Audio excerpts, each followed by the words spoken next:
Hi, everybody, and welcome to the Cultural Studies podcast.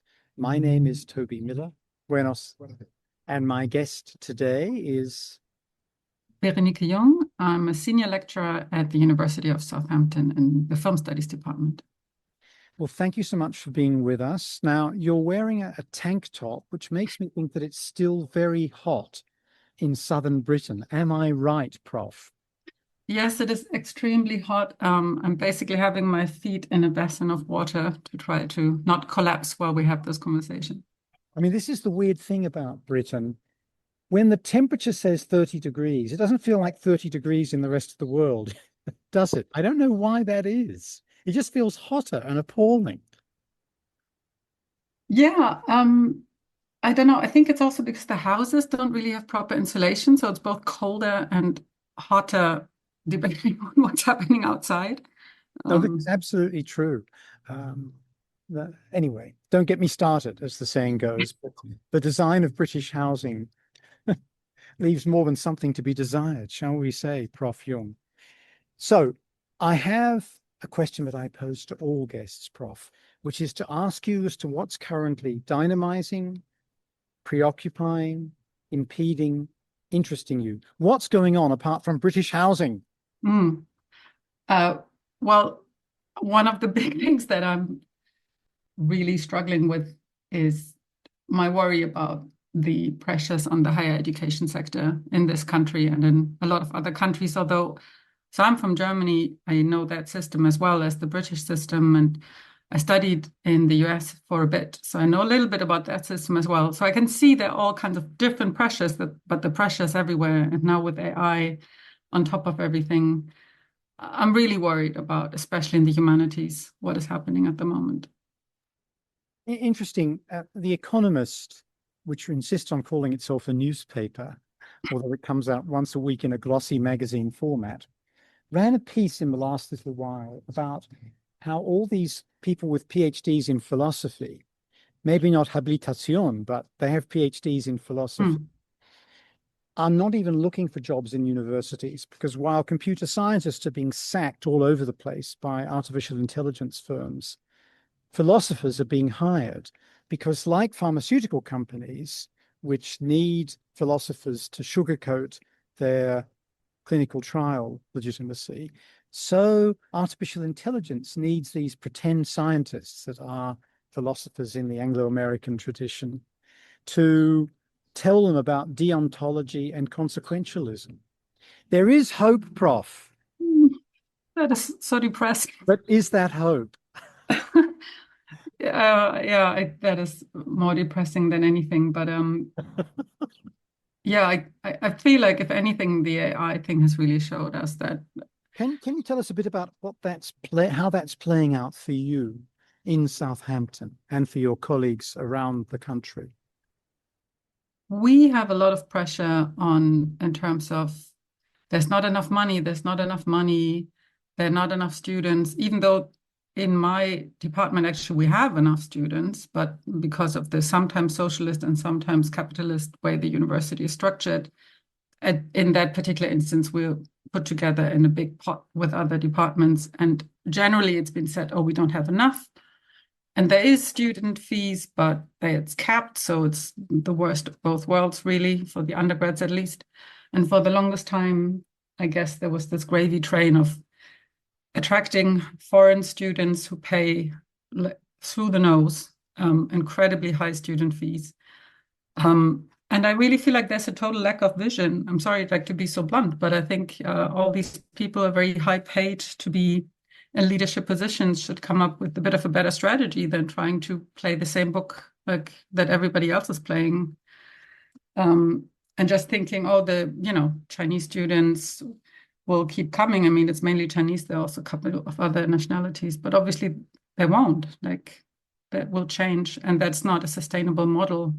And it causes all kinds of other problems in terms of um, fairness in the classroom, not having monolithic classrooms, diversity. You want students to learn from each other. You also want to be able to bridge the gap between, you want the students also to have a great experience and not to exist in some sort of monoculture. So Yeah, and I feel like as faculty, you're pretty much left alone with these issues. There's just this pressure from above, and then you're told to, give this pressure, put the pressure forward to your colleagues. So I find that very depressing. Yes, that is not a good story, and I fear that the seeds of it were sown, as you say, a long time ago. Specifically, the fantasy that universities should operate as capitalist enterprises, Yeah. but also the desire on the part of the absurd Blair government to expand massively the number of people going to university without providing the funding to enable that. And this led, on the one hand, to a good thing, more people getting higher education, but to a bad thing, which was this fee system and all the distortions that that produced. And then, as you say, the cultural, linguistic, and political economic distortions of relying on particularly Chinese students.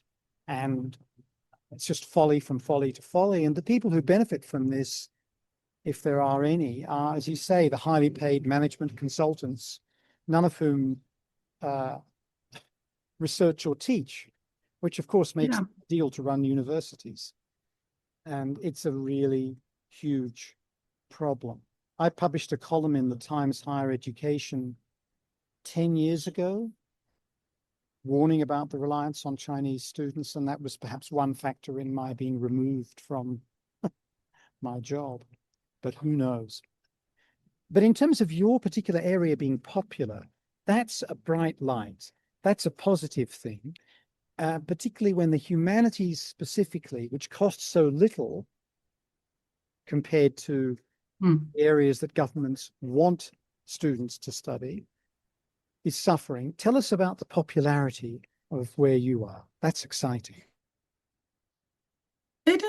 It is quite exciting, yeah. And I think we have a good program. I think a basic education should actually be free for everyone.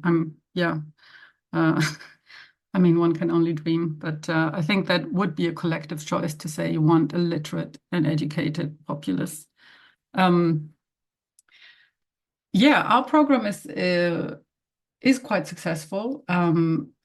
And yeah, I'm teaching both on the MA program, a bit more on the media studies for that one. And also I have my core module, which is global cinemas. And then, you teach wherever you asked to teach. And we do a lot of co-teaching, which is quite nice. Yeah, and it's a good department. Like, it's a very collegial department. I think otherwise I would have, yeah, I don't know what I would have done otherwise. But yeah, that's I think really a wonderful thing, because sometimes the systems in general work, but the departments are not very collegial. So it's great that you have nice people to work with, as you say. Getting on to the subject of your research, which is a lot to do with transnational cinema. Lo de siempre, porfa. Sí, tecito y también como tos con aguacate, pero sin tocino, ¿vale? Sí, perfecto. Sorry, folks, if you're listening in and wondering what was just going on, I was just ordering my breakfast. The prof has accepted the fact that I'm sitting outside a cafe, and that since it's 8 in the morning, it's not totally unreasonable that I should chow down. very reasonable. Yeah. Transnational cinema, international cinema, global cinema, some of these words that are used in the title of your course that you mentioned, also in your work. Tell us more about that. That's a pretty big portfolio. It is. I think so. I guess I'd have to go back to my PhD research, which I published as a book in 2020 called "The Invisibilities of Political Torture," which, yeah, that's a big difficult topic. I can talk about that a bit more. But in that book, I compared films and television and photography about political torture, so actual factual cases, none of the torture porn or this kind of hyper unrealistic versions that also emerged in US cases. So the torture the US committed in Iraq and Afghanistan during the so-called War on Terror, and the systemic torture that happened under the Pinochet dictatorship in Chile between 73 and 1990. So yeah, my starting point there was really to say, so it was a little bit of there's a little bit of a biographical narrative, I guess. I'm German, I'm from Berlin, and Berlin has a very special relationship, I guess, with the US. Traditionally, you have this image of the US as the people kind of saved you, and the raisin flights that brought packages of food to the isolated city. And so you grow up with this kind of collective memory. So I was really, really impacted in 2004 when the images of Abu Ghraib, taken by prison guards in Abu Ghraib, of various kinds of horrible torture acts they did there, when those images went viral around the world. And then I followed also like the torture debates, that all these ridiculous debates about, is it enhanced interrogation or is it torture? And yeah, so I was focused on that. And I wrote my MA actually about narrating violence in post 9/11 cinema. And in that one, I looked at terrorism and state violence, such as torture and war. But I kind of ended on torture, and I felt like, oh, there's something that is not. I felt like I wasn't finished. I couldn't really find enough scholarship that. The most of the scholarship I found was focused on how historically correct is this representation? Do you identify with the victim or the perpetrator? And I thought, like, but in terms of like more philosophically, or what that means, like you presented with such a limited event of violence, what is going on there? But I didn't have time to work on that in my MA. And then later I lived in Chile around 2009. And I learned about this very systemic ongoing torture that happened. And I didn't know, like I knew about the disappearances and, a little bit. And I was kind of shocked. And I also noticed that there was very little immediately available visual evidence. They had built this museum of memory and human rights. I think in 2010 it opened.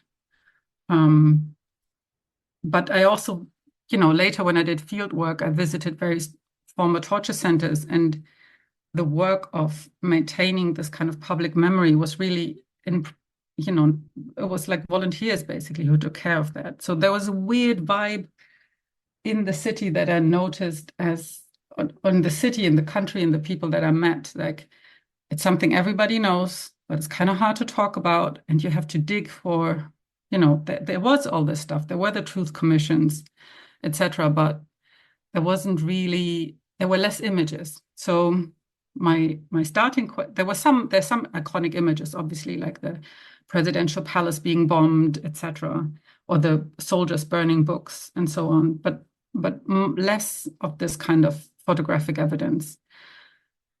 So my starting point for the dissertation was, how do films deal with that? On the one hand, you have this overabundance of images go around the world, etc. Everybody has seen The Hooded Man and all of these horrible, at the time, now I don't know if students today have seen it, but at the time, everybody had seen that. And on the other hand, you have this kind of absence of the visual. And then relatively quickly, I found some authors who talked about that it could be, I think it was Macarena Gomez Barres who said hypervisibility can be, how did she say it? Hypervisibility can be like the other side of the coin of invisibility, that it's the same kind of phenomenon. But because if you have like these images that become very iconic and very semantically loaded, and people think they understand what was happening, but they don't really, because even though you say an image says more than 1,000 words, it doesn't necessarily.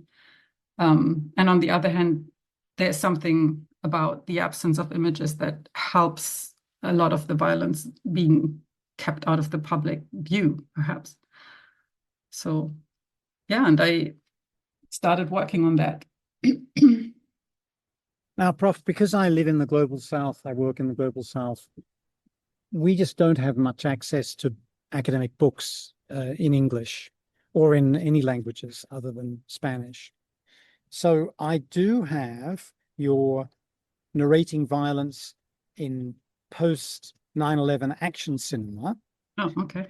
but I don't have this first book. So I wonder if you could talk a bit more about it. Yeah, absolutely. So yeah, that was the starting point. And then, like I said, I was thinking about, okay, what is it? Torture. That is such a horrible limit event of violence that kind of defies the imagination. It asks all these philosophical questions like, how can I actually know the pain of somebody else? Yeah. So that is, once I started going into scholarship about torture, it became clear very quickly that there is a kind of misdefinition of torture that is happening. So in most of the public debate and political debate, and also in many run-of-the-mill films, you have these kind of torture tropes. So torture is always, it's an emergency situation. You know exactly that you have the right person. Everything is in perfect, you know there's an atomic bomb that is going off in New York. You know this prisoner has the code. You have to stop it within 5 minutes, so there is a ticking bomb. It's a precise information that you need from this person.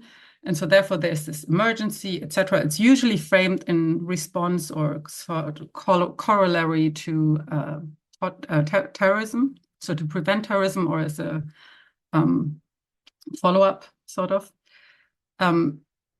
And this obviously has, it is nothing that is not at all it's it's not at all how it actually happens.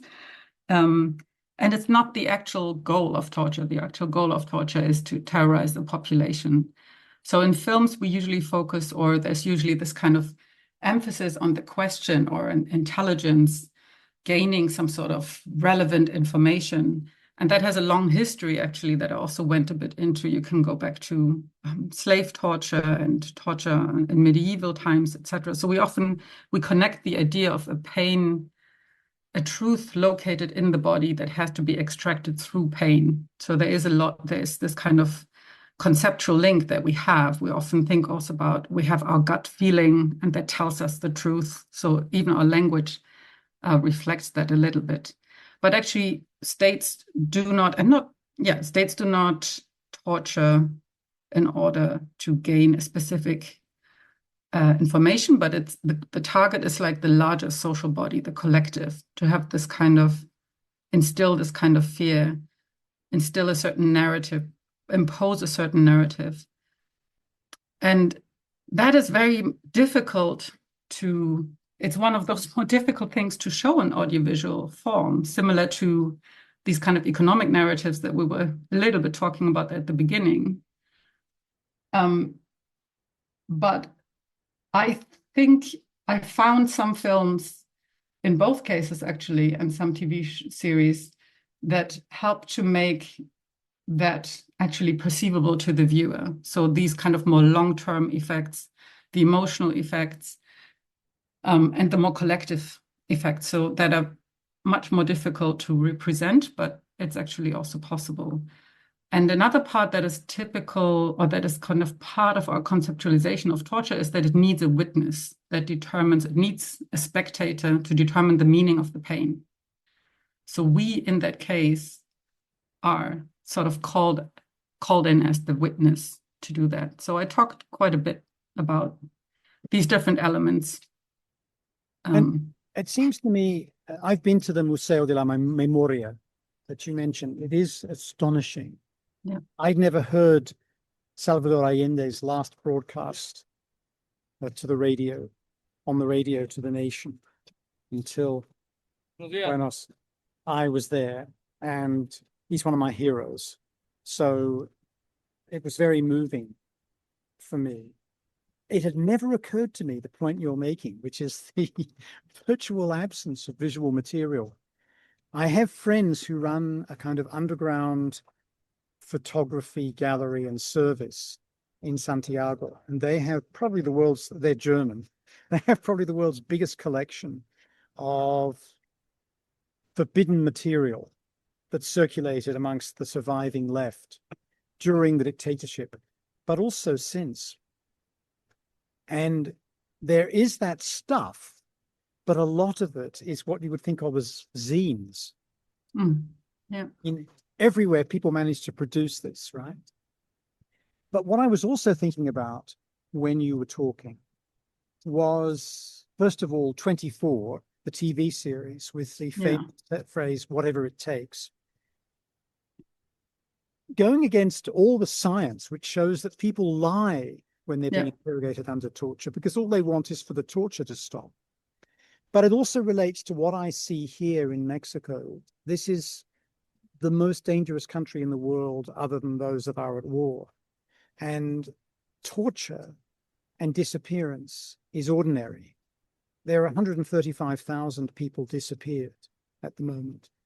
And torture is what happens to them, and very often sexual torture, of men as much as women.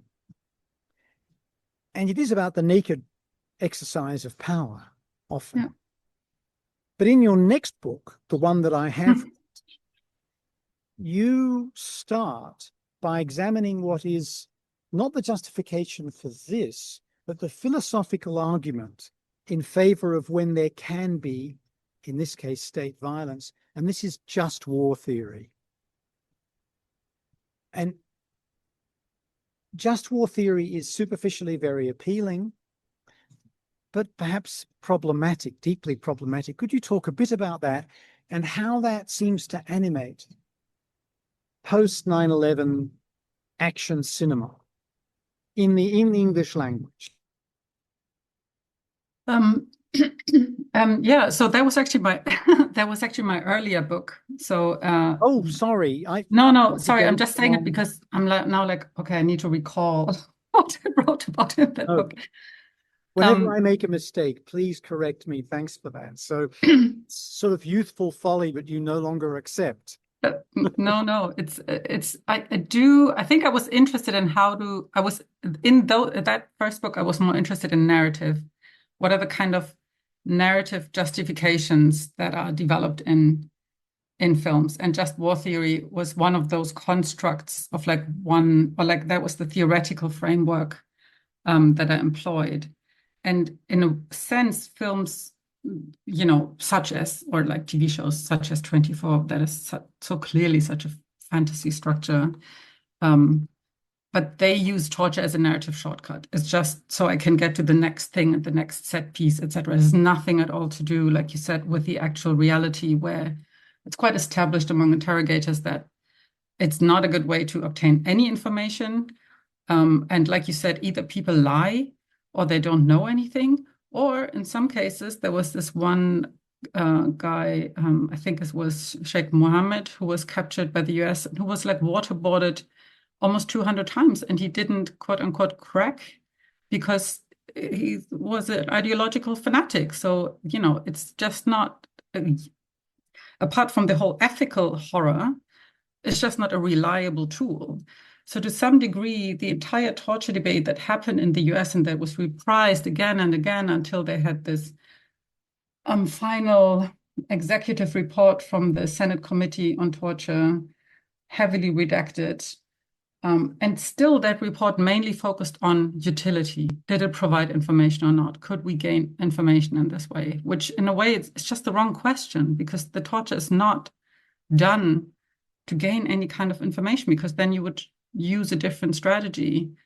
And it's interesting because sometimes people tell me, oh, this is what happens in war, and this is, this is sort of, you have to accept that. But it's not happening everywhere all the time to the same degree. It's similar to like rape and war. It doesn't always happen, it happens a lot, but the differences matter because it's not just something that is completely inevitable. What else did I want to say? Oh, I wanted to, the point you made about Allende and his last speech. That is so interesting because that is actually one of the, there are several films that use this speech as kind of indexical sound. So you don't necessarily have the images. Sometimes you see, the the bombing or something. But there's often the use of sound to give this kind of reality effect or this kind of grounding in this indexical reality. I mean, the questions obviously are slightly different, partly because we're talking about different time periods and the media, obviously the technology was different. But it's interesting that in both cases, there's also like a distrust of, or the limits of visual evidence. That was sort of where I got to with the book in the end, that in the US case, there was often like, okay, do these images actually tell us enough? What else is there? Like Errol Morris' standard operating procedure was talking a lot about what is actually the story behind these images and who are the people who are not persecuted, who are actually much more responsible for what was happening.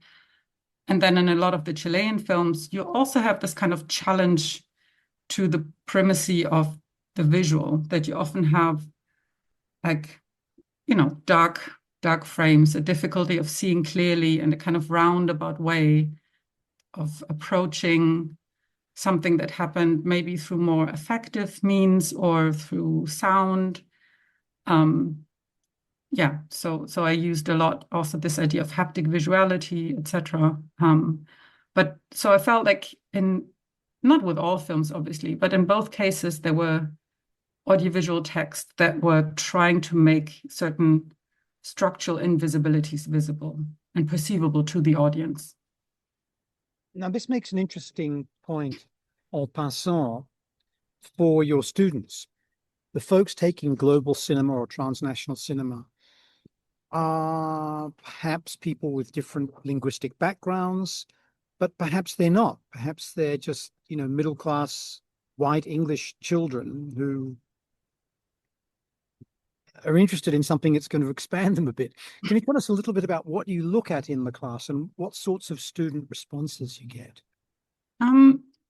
I worked very hard in my global cinemas class to not only, to also show them popular cinema, comedies, films that are fun, to not just depress them, because that would obviously also a little bit feed in this idea of, especially if we're talking about students that are English white middle class, this idea that other exotic places are all full of violence and danger, etc., which I don't want to feed.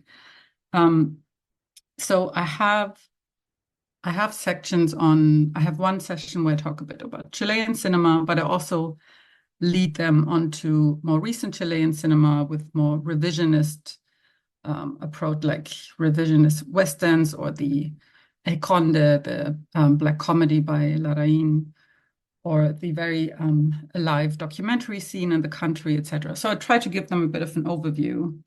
But in general, I think in that module, because I try to avoid that we just hop from one place to the next with each session. So it becomes this I don't want it to be this very touristy, next week, Japan, kind of approach. So I try to have like a couple of big themes, and one has to do with other big important industries that we tend not to focus on. That would include Bollywood, but also Nollywood, for instance. I usually try to have 2 sessions on Africa, although that's difficult, but I feel like it's just, it's a whole continent, so it's a bit ridiculous. It's very difficult, I feel, in that module to, you kind of have to keep pointing them to all the other things that are there. And one of the ways in which I start is actually to try to make them think about things like the canon and how a module like global cinemas even emerged. And, to have this idea that the normal is Hollywood and Western Europe, and everything else is maybe a bit of, Eisenstein. And then the rest is like the rest, the West versus the rest. And to have them move a bit away from, or like think metacritically about our own discipline. Obviously, that has changed a bit. Like we don't have only Hollywood and all the other modules, etc. But this is where the idea of the module comes from. So this is how I usually start. And then I introduce them also to third cinema, because I think I want to introduce them to a theory that is a non-Western theory, and that is actually much more political, as a lot of these films are in many ways, and there are reasons for that, which means I often have to explain quite a lot of history. And, depending on how young the students are, I'm sometimes like, okay, who knows 9/11? And who knows what the Cold War was? So yeah, you have to explain quite a bit. I remember very vividly that map of the places where Chilean refugees were welcome around the world. And of course, the Tory party was in power in Britain when the coup happened. How many Chilean refugees were welcome? Zero, none, no one. The Tory party has blood on its hands, as does the Labour Party, for a huge variety of reasons, but that's certainly one of them. And I wanted to ask you also about one of your essays co-authored that I was able to get hold of, which is a discussion with your colleague about decolonial ideas, methods of communicating, desires, and so on. I wondered about whether they're part of the pedagogy in your classes. Yeah, so I have taught a module such as global cinemas or a comparative one in many different places. So I taught that at Warwick, at King's College, at a university in Germany, at a university in the Netherlands, now at Southampton.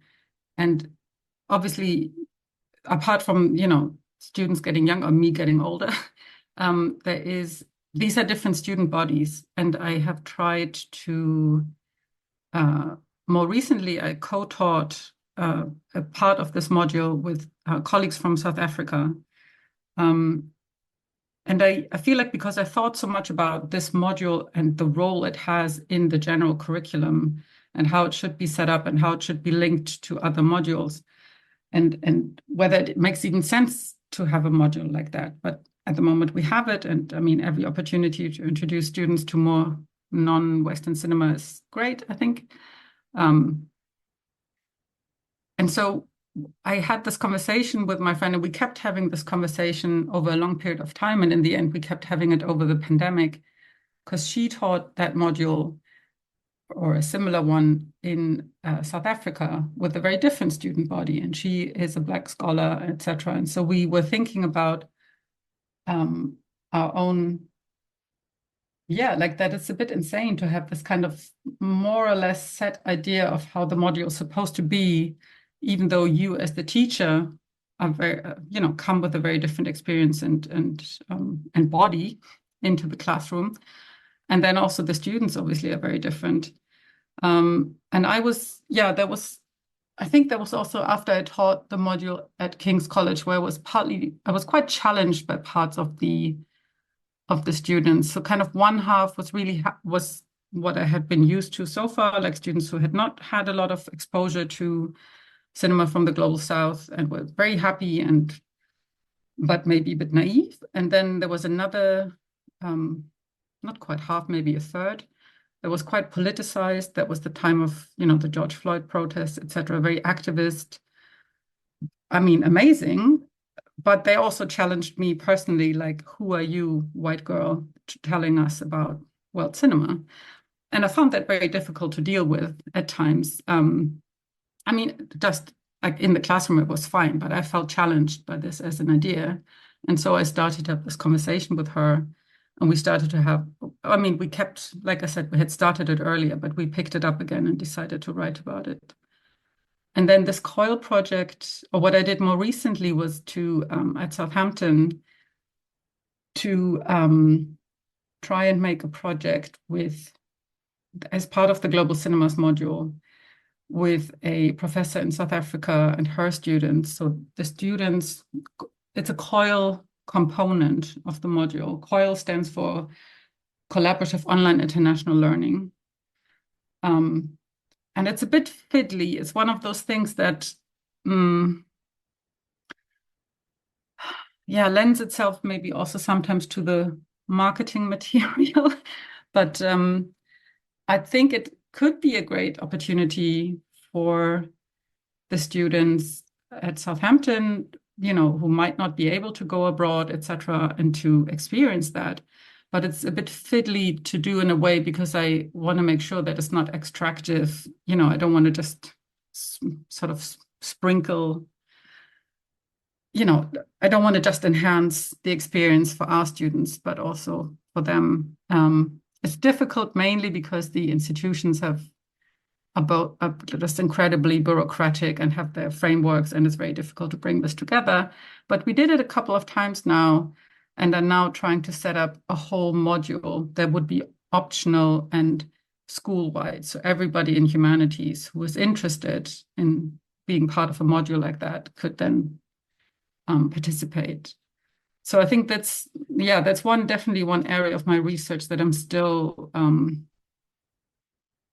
trying to put, that is more education focused, but I'm also an editor for the Journal for Reading Decoloniality that we're setting up at the moment. So I'm a member of the Reading Decoloniality reading group, and that has been a very lively place for discussion, like very active. And now we're trying to set up a journal for that. So this is like definitely an area that I still think is really important. In terms of film theory, the dominant sources historically have been in German, French, and English, some in Italian, and normally progressive Marxist psychoanalytic perspectives. They've been the ones that have been most influential in the English language because of the translations from French sources in particular, but also German and some Italian. Very little from other languages, and frequently film and television from other countries outside the Anglo world are understood in terms of those canons, those norms. In other words, they become objects of study rather than places that are also subjects of study, in the sense that they produce their own theories. And I'm wondering what you're finding in your reading group, in your teaching, in your exchanges with your colleagues in Africa, to not undermine this hegemony specifically, because that's a big responsibility, but at least enrich the canon. Yeah, no, absolutely.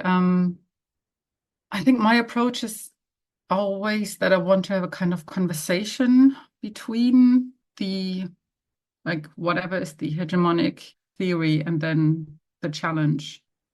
But we were talking about different theoretical strands, where ideas come from and so on, how to challenge and undercut them. But there's also the importance of diversity of topic. And I wanted to ask you about that. So, for instance, you've been very concerned with violence. And that is one of the great dramatic tropes. It's because conflict is so crucial to almost all forms of storytelling.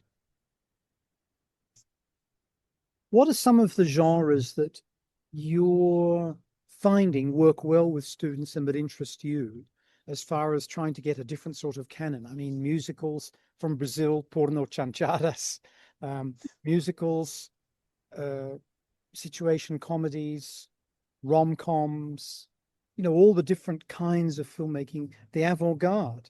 Are students interested in the avant-garde, film noir, the East German Western? There were lots of Westerns produced in East Germany.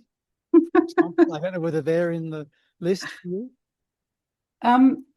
It's a lot of students really like Iranian cinema, which I also like a lot. And I love it that they really connect to it, because it's quite a different cinema in many ways, right? Like, it uses very different visual codes.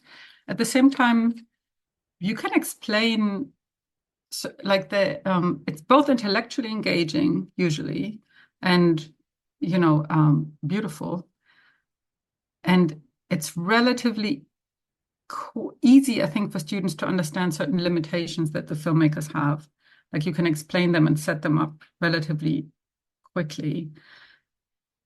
Whereas, even though I always love to show Sarah Gomez one way or another, the Cuban film, I need to set up a lot for them to understand that, and it's still quite, they often quite struggle with the film.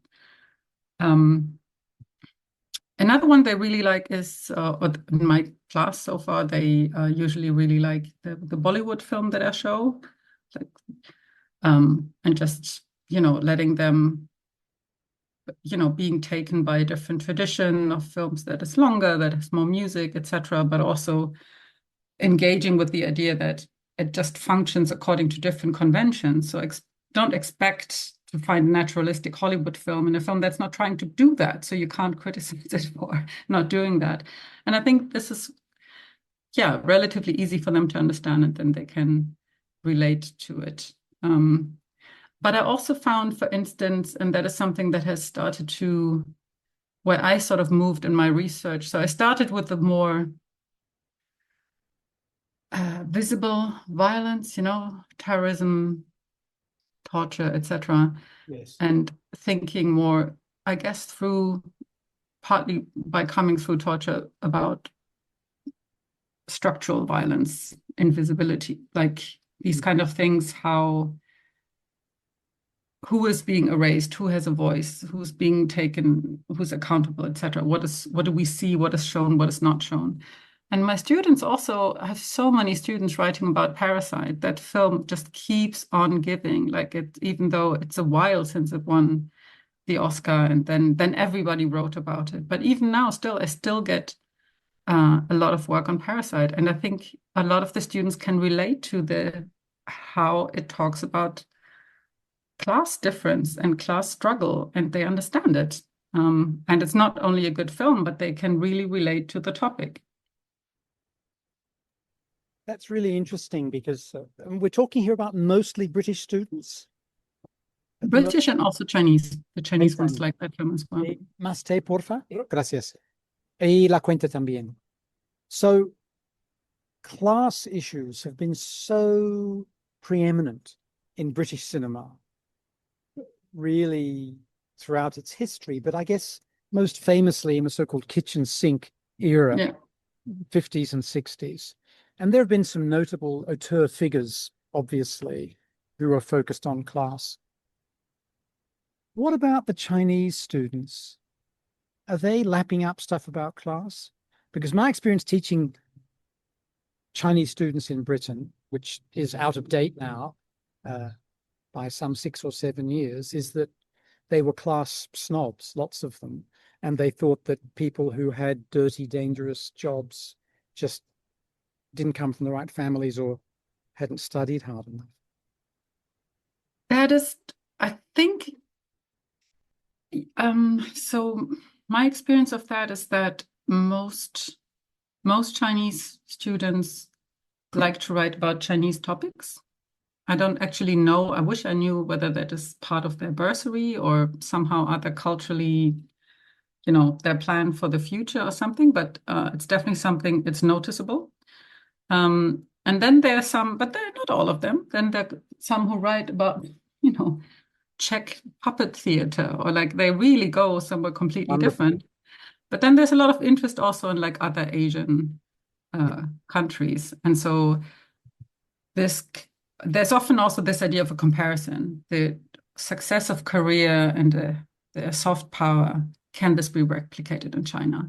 The success of Hollywood, what would be the Chinese model for that? That seems to be like one of the core questions. Again, like I wish I could see like a Chinese curriculum in school, because it's the same with the British students or with Dutch or German ones for that matter. Especially in the first year, you kind of know what they were taught at school, because these are the questions, this is their approach. They say the things that they think you want to hear. So you kind of know, okay, this is what you were taught.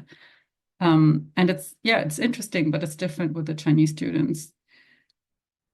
It's just so there's a bit of a bifurcation in a lot of these classes between, using that word class again, between Chinese students and other students, because there are different epistemologies, different languages, different interests, different preoccupations, different points of adherence frequently. And of course, whilst there are some stereotypes at play of the kind that I've already incarnated in our discussion, there are also people who want to know about Czech puppet theatre and so on, just as there are British students who might be monocultural or monolingual, but might not be, or might be open to learning despite the fact that they're those things. And that's a very exciting aspect. So, Prof, I've got just a couple of questions more, if I may. Yeah. And after you've answered them, I'd like to give you the opportunity to add anything you wish, which might take the form of going over terrain we've already covered, where you want to say something else, or it might be a topic we haven't addressed, where you want to contribute. Yeah. So the first of my two questions is to ask about what would be your ideal university? This is a very unfair question in a sense, but in another sense, it takes us back to your very first answer, where I think you're evincing a disappointment with what's going on in higher education today, certainly in Britain. So what would be the ideal? By the way, I don't have an answer to that. I just want you to tell me. I think there should be, my ideal university, I think, would be that you have some sort of studium generalis for at least a couple of years, more or less for everyone, but more as a sense of learning a bit of critical thinking and questioning bias, questioning sources, knowing a bit more about your own history, about the history of the world, etc. But not everybody needs to go into academia and deep dive into all of this. But I think it would be a collective value that unfortunately currently our society doesn't have that value. There's much more focus on quickly getting rich at the expense of other people, basically.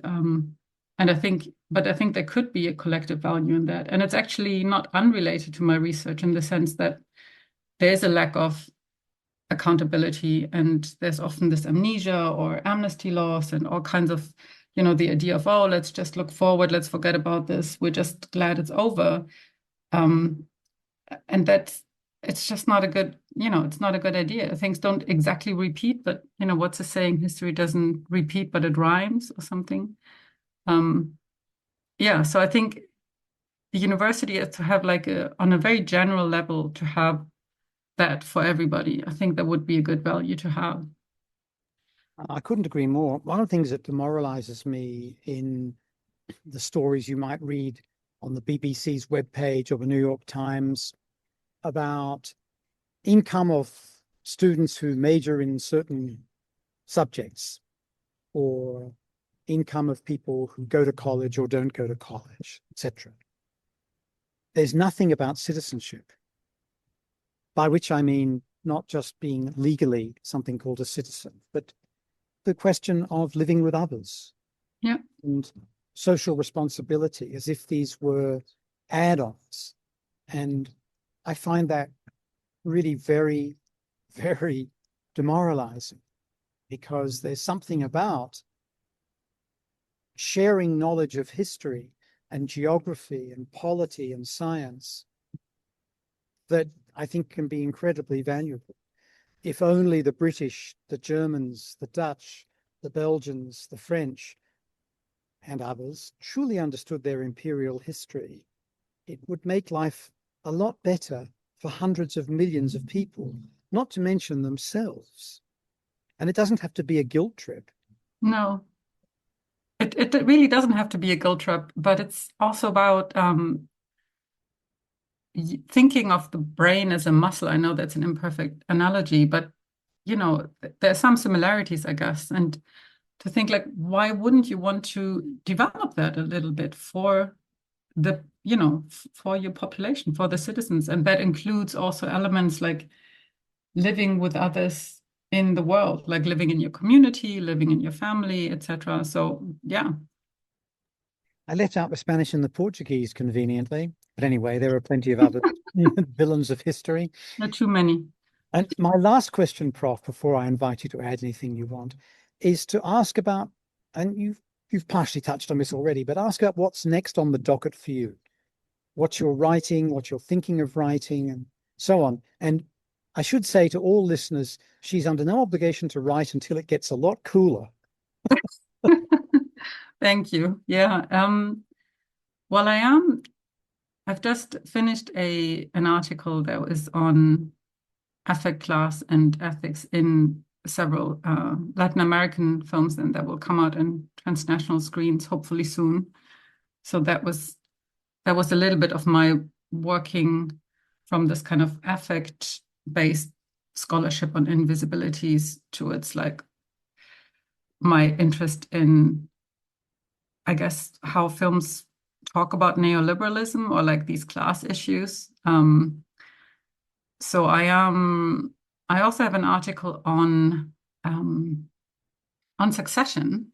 That might seem like a jump, but I am interested in. I feel like we've been inundated with these films about billionaires, films and TV shows. White Lotus, Succession, Your Friends and Neighbors, Industry. Like there's so many examples, and I'm interested in what is. I kind of know what I think about them in terms of the ideology of, some sort of version of capitalist realism most of the time that they're presenting.